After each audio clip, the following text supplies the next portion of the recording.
Hello mga kaikit! Naimbagal daw tayo manan mga kaikit, and for today's video kat agluto ak iti ginitaan nga karabasa nga adupay iti sabali nga kasali nga gulay na.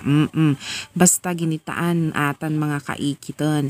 Kat adati nangitad kanyami iti duwa nga ulo nga nagdadakkelan nga karabasa nakelnet kano. Yes mga kaikit.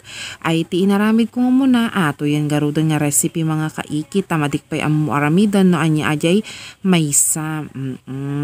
So nirugyanak iti paggisa ti bawang kan sibuyas mga kaikit. Sa kunto inikan iti may sa tasa nga danom. Uwan. Aji danom nga aji tasa nga nadakkel mo. Aji ginamit ko mga kaikit ta medyo ado maggarod. Aji karabasa nga iluluto.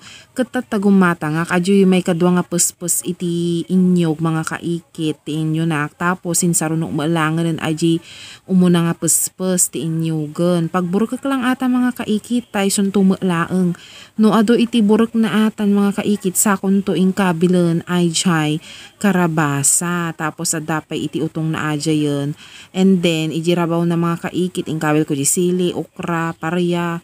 Aja yun mga kaikit kinalubak laeng. Tas pagburok nga napigsama lang. No ado burok nan mga kaikit ay ket ikiwar-kiwar mo taata ay sikreto talaga ta no umimas at aluto yo doore awan sagpaw na mamati kayo kanya mga kaikit.